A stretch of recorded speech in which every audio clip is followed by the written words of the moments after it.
Hey, Julia. Yeah, I think we should make a kitchen video.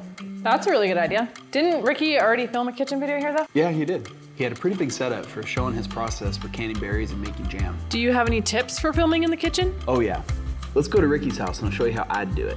We're gonna be using some less expensive equipment today since most new creators don't have a huge budget right off the bat. So we're gonna be filming off of a smartphone as well as a mirrorless camera. And then for lighting, we're using this ring light here to fill in the subject and an LED panel to help fill in some of the background. Then for audio, I always love using my lavalier microphone. Makes it real easy to listen to the subject. But we see a lot of folks in cooking videos using shotgun microphones. Gives you directional control. One or the other would likely do. You don't necessarily need both, but it definitely steps up your audio versus using just what your phone picks up. Now, the second thing you want to figure out is your framing. Now, in these demonstration videos, you're going to first start out with a talking head shot like this, where you're going to tell the audience what it is you're going to be teaching. Second, you're going to be showing yourself demonstrating what it is you're teaching. And then third is showing the finished product. You'll want to pick out locations that are visibly pleasing and aren't overexposed by light coming in from the outside. Now, some overexposure is forgivable as long as it's not taken away from the subject. So if you have a small window that's blown out in the background, or maybe an appliance that has some reflected light coming off of it, as long as it's not too distracting from the subject, go ahead and move on. Now, if it is too distracting, then you'll either want to diffuse the light that's coming in or just pick a different angle or location. Now, this is where we chose to do our talking head scene because we got a nice kitchen as our backdrop and quite a bit of natural light helping to fill the environment. And like we were saying earlier, we got the ring light and the LED panel helping to light the subject in the background. If overhead lights aren't working for you, then you can just go get a shop light from a hardware store, aim it up against the ceiling, and then it's going to give you a diffused light that's bouncing down and gives you a much more even tone than just say those can lights are. Now for these demonstration shots, the trick is to make it interesting. And to do that, you want to limit what's in frame to keep the audience focused on what it is you're demonstrating. The subject here is the food, so you want to get a close-up on that to keep the audience focused. These close-up shots allow you to use a low aperture, giving you a beautiful effect. These shots are often shot top-down from the chef's perspective, or a low-angle shot like you see here.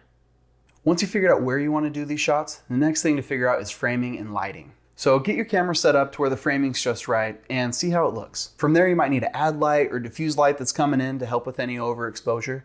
But once you get that squared away and the shot is thoughtfully laid out, we're ready to record. Wait, don't forget the third and most important step, which is audio. I've heard many times that bad video is more forgivable than bad audio. So this is probably the first area to invest in as a new creator. You'll notice your recordings have way more echo than you hear with your natural ear. So you'll want to control with your microphone what sounds are being picked up. Dealing with echoes in the kitchen can be especially difficult because of all the hard surfaces for the sound to bounce off of. So you want your microphone to be as close to you as possible. That's where using a lavalier microphone is awesome because you're able to clip it right up here next to your neck, so it's only picking up the sound coming out of you, the subject. But you can also clip this lavalier microphone down next to, say, the cutting board if you're trying to get the sound of you cutting the apple and the knife hitting the cutting board. But the lavalier microphone doesn't give you directional control like the shotgun microphone does. Now, if these options aren't yet in your budget, you can use something like a pillow, blanket, or even rugs to help limit that extra sound that's bouncing. Warning! Kitchens have flames, which have been scientifically proven to start fires. So keep flammable objects clear of flames.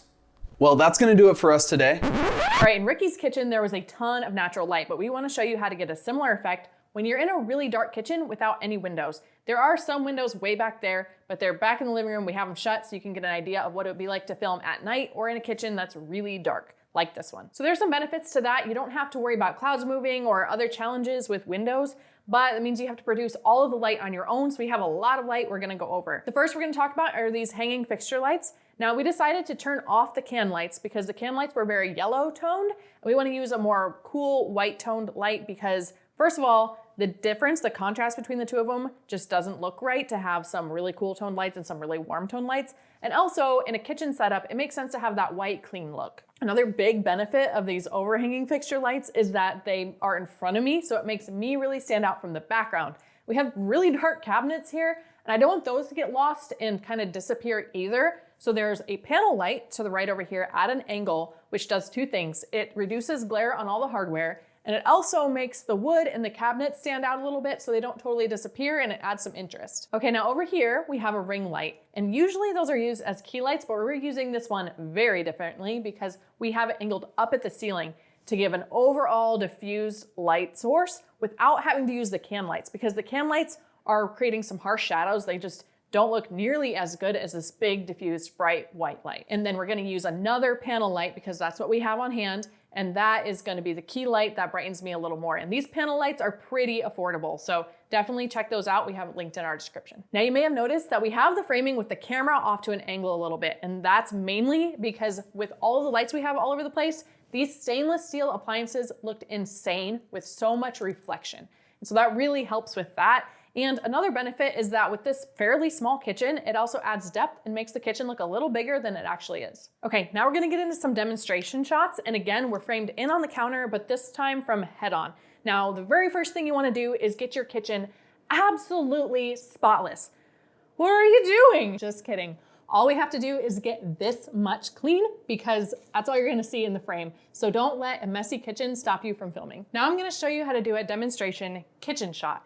And I'm wearing gloves because Smokey told me to be careful with hot things.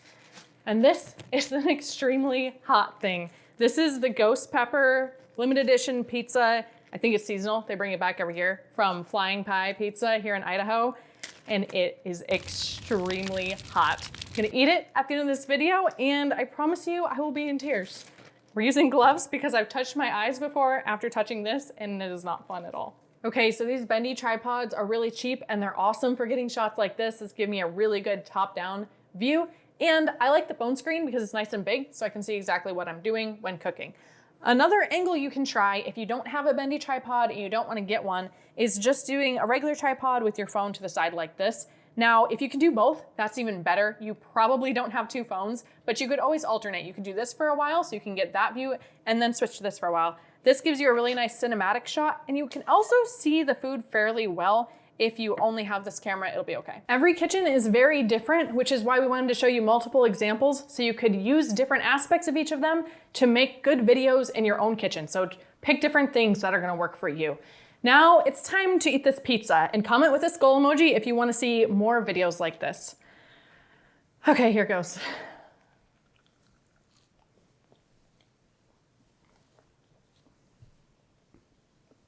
Takes a second to kick in. Jake, come over here. Come here, Jake. Have some pizza. I don't know about that. I'm not very good at pasta. So, I don't know. No? Wait. Put this on. Because it's not hot. Good enough.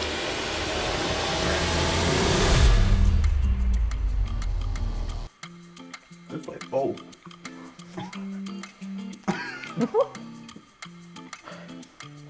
Oh. That's way hotter than...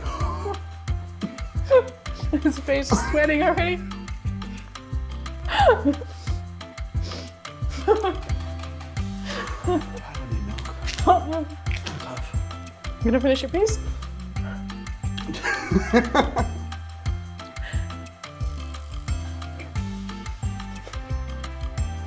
Oh my gosh, you paid money for this? This is the last piece of the whole pizza.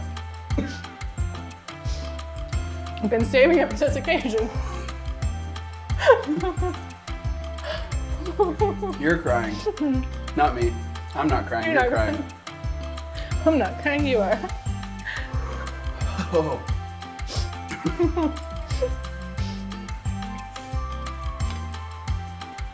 Ooh, that's good enough. I can handle. Oh, gosh.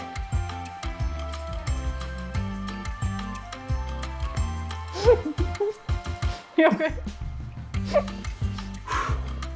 All right, going for the milk. Okay. Still torture.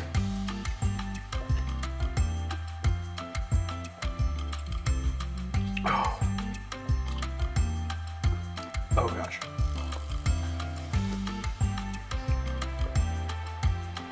Give us a like if you appreciate it. This isn't gonna be enough milk. No. Oh gosh. You're full on crying. Got a tear all the way down your chin. That's how you know it's good. Like and subscribe. Oh gosh. It doesn't go away. Oh gosh. That was a bad idea.